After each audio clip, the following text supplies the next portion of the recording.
Hi, it's Paul Antonelli here. Welcome to another episode of the Ideal Business Podcast. Thanks for joining me today. I'm doing this podcast from the Corroboree Billabong, which is located in Northern Territory, in the top end of Australia. Been out here. We're on a houseboat out here for the next. We've been here for a day. We're out here for another day or so. All right, so what am I going to talk about today? I thought what I'd talk about today is the reason I can come out here and do this sort of activity while operating a number of different businesses is because of the way that I've chosen to structure and organise my businesses. And I think, and it's obviously part of my ideal business. What I like in my business is being able to do things like this in these locations, so a stunning location, and stay connected and work with the team. And what I wanted to talk about today was the idea of, you may have hit a bit of a ceiling in your business where you've got your revenue up to, might be $1 million, there might be $1.5 million, might be $2 million, might be at a level and you're just struggling to sort of break through that level. When I've worked with business owners over the years who are sort of at that place, a lot of it links in to, it's not necessarily the business, but there's an understanding that needs to come across, and what that is that what you've done and the activity you've undertaken and your level of involvement to get your business to that level will not be sufficient. It actually won't enable you to get to the next level. And if the next level is 3 million, 4 million, 5 million, 10 million, whatever it is, it's important to understand that what's gotten you to that level simply won't get you through. And that's a lot of business owners really sort of get a bit confused around that idea, because they said, look, I've done this whole activity, it should actually be fine, this is where it's got me to this point. But actually, it's a little bit counterintuitive. There's only so far you can go. And in essence, what ends up happening in many businesses is that the business owner actually becomes the bottleneck. It becomes the reason why the business gets stuck or can't move forward or can't evolve or can't grow the turnover or the profitability. So I'll give you some examples of how that sort of works out. When you start your business, you're all over the place, you're doing everything. And it's pretty basic. You don't have a level of revenue to engage people to do things, so you're just gonna do so much stuff yourself and you're gonna beg, borrow and steal to get things done. And then as you push your business to the next level and the next level, you say, well, that worked for me, that approach worked for me, so I'll just keep doing that. That's the way I'm gonna tackle it. I'm just gonna keep doing that, and that'll enable me to keep growing. And I found with my business, with my property inspection business, first year we turned over about 200K, the second year was almost 700K, third year was 1.6 million, and then I sort of got to, within a couple of years, to about 3 million, and then I got stuck for a few years. Couldn't really get past that. And it became that realization and understanding that it needed me to get out of the way of the business, thinking that it needed me for that next level of growth. What does that get out of the way mean? What it basically means is that we don't have, as business owners, we don't have all the skills and the knowledge to grow a business. There's so many different areas, whether it's marketing, finance, you might have sales activity, could be stuff relating to the technical delivery process, quality management, whatever. And so what happens initially is you just push through and you learn things and you drive it as hard as you can, but you can only there'll be certain things that all of us have a unique ability or a unique skill, and they're the things that as your business evolves and if you want it to grow, they're the only things that you should actually be putting your attention on. And so what's needed, like for example, a lot of business owners, like myself included, we're not really good at general management. I don't consider myself a great general manager. I've done it. I obviously ran the business for many years, but there's, I don't have the patience for so much of the activity. A lot of it's sort of the routine, the maintenance type stuff. I'm not really good at that, and so then I identified that I didn't want to get involved. I needed someone else to actually undertake that role, and that was a game changer for me, having someone else to, in the general management role of the business. So that was probably step number one, because that enabled me to sort of free myself and contact from a lot of our team members, because then there was a GM in place. And often I talk to business owners now, and they say, oh look, I'm going to engage this person, get a BD person on board, and going to bring that person on board, which is great, but often probably one of the most important roles to bring in your business when you're in that stuck point is a general manager. I know what you're thinking. You're going, well, yeah, that's all good and well and said, but I can't afford a general manager. They're going to cost me 100, 150, 100, 200 grand a year. It's not necessarily true. The approach that you can use, which I've used in the past, is there's a lot of really competent, experienced people who aren't actually wanting to work full time. And you might sort of define the role and say, look, I'm only really looking for someone to start in a role, general management role. It's going to be for a couple of days a week. And that way you can keep your initial cost base down as you sort of start growing the business to that next level. So you don't necessarily, I've done that with most of my team members. When we engage people, we don't really recruit people full time. We typically start part time, see how it works, and then slowly sort of grow the role around the individual and around the person. So that's a big area that, and it can be uncomfortable for the business owner to actually let go of running and operating the business, but it's probably the key step to starting to get out of the way of the business and to remove that bottleneck.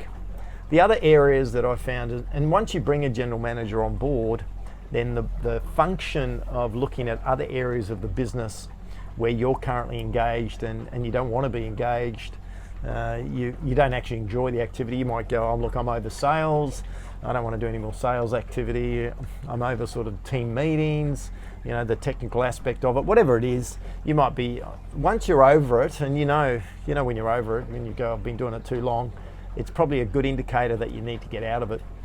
And one of the advantages of having a general manager on board, even on a part-time role, is an experienced general manager, someone who's had previous experience in that role, can help you actually build that team.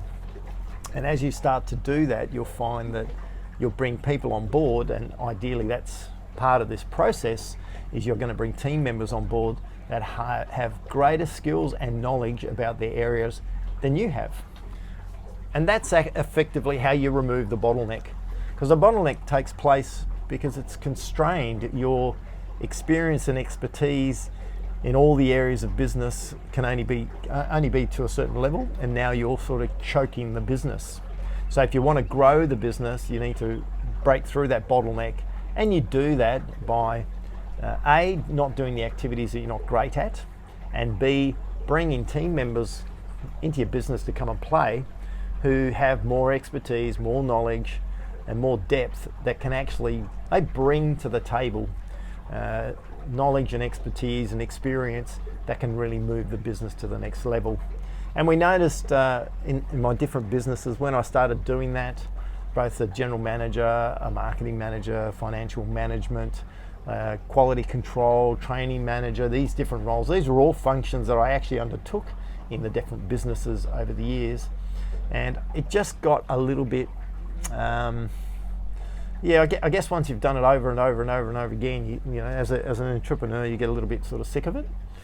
And when you're getting sick of it and you're losing enthusiasm and you don't have the fire for it, it's really time to step back and get out of the way. Make sure you're not the bottleneck. So some things to consider. Firstly, how do you know if you're a bottleneck in your business? How can you identify that? First thing is if you're all over the place, if your business revenue is a bit stuck, you can't move it forward, it basically means that you're likely to be a bottleneck, because if it's happened and you've leveled out, your income's leveled out, it might be time to and you want to grow that revenue. There could be some issues relating to that. A lot of it can relate to our thinking as business owners, thinking that we've got to do it all, we've got to push out. It's going to be 60, 70, 80-hour weeks. That's how we've gotten the business. And in fact, to really grow the business effectively, you need to be working less in the business and actually working less overall. So if you're still doing 60 or 70 or 80 hours, you want to aim to get that down to 20 hours or 24 hours, because it's not about the time you put in, it's actually about the time you spend thinking about the business. And you always hear that expression, working on the business, not in the business. So this is pretty important. Now, there's a couple other ways to identify if you're sort of stuck in that role and you are a bottleneck.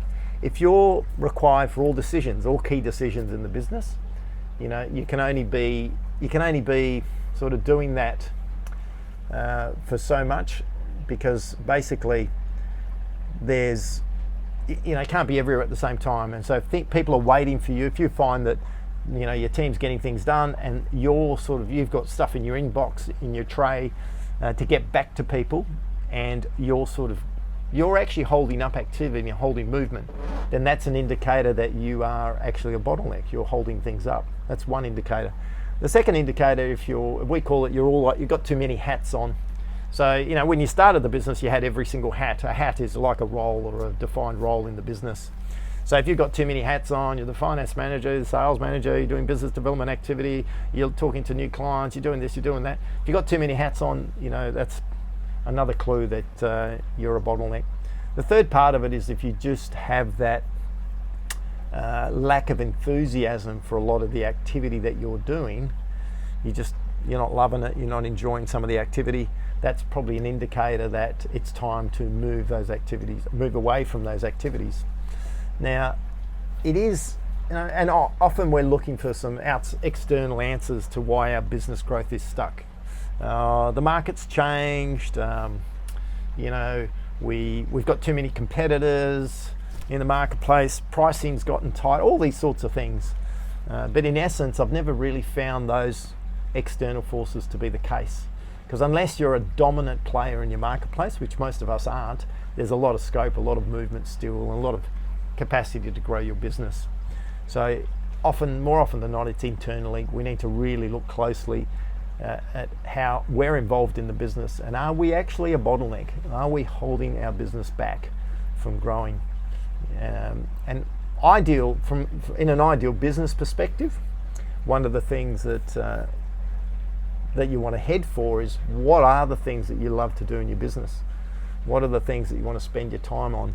Who are the people that you want to engage with in your business or on the working side of what you do in life? And if at the moment in your current scene, if you're doing lots of other activity that's not part of that ideal scene, then it's probably time to start looking at how you can move yourself away from that. There's a benefit from that. It's not just simply look, I'm done, I'm going to stop spending so much time on the business. You're actually holding the business back. So it's a double edge. If you can de-bottleneck the business from yourself as a business owner, you get the benefit of only being involved in activity you like, where you bring value to the table, things that you're enthusiastic about it. And it may not be management, it may be the technical part of your business, or it may be sales, or it may be just getting involved in new innovation, which is often where we tend to spend our space. But also the other benefit is that as you bring in this expertise and these skills, and as you grow, the business will grow. You'll grow the business. There'll be improvements in all different areas of your business. So it's a bit of a win-win. And you'll effectively be working less hours in the business. And a lot of us as business owners struggle to understand that. We go, well, how's it possible? If I'm working 60 or 70 hours a week and I'm turning over 2 million or 3 million, well, obviously I'm going to take it to 5 or 6 million. I just got to work harder. Yeah, it's totally counterintuitive. That's just not simply the case. And if you talk to successful business owners who are running businesses at 5, 10, 15, 20 million, that's not how they scaled that business. It's not how it took place. It's actually the complete opposite of that. So, have a think look at your business at the moment. Are you finding, based on what I've talked about being a bottleneck, would you say that you're a bottleneck in your business? Do you think that that's actually the case? And if you are the bottleneck in your business, where do you think those bottleneck exists? And the stepped process to dealing with that is picking where you think it would be most effective for you to step back. And I really encourage, if you still are in the general management role, and which involves engaging with a lot of your different team members, to look at whether it's a time for you to engage a general manager in your business. As I said, even 1 or 2 or 3 days a week to start off with. So this is a budget. I just frame it up. This is how much I can afford. This is what I need. This is the role. And I don't find there's a lack of talented people out there who are interested in engaging in these type of roles. So hopefully that made some sense. Thanks for joining me today on the Ideal Business Podcast from the Corroboree Billabong here in the NT. Look forward to touching base again in the next episode.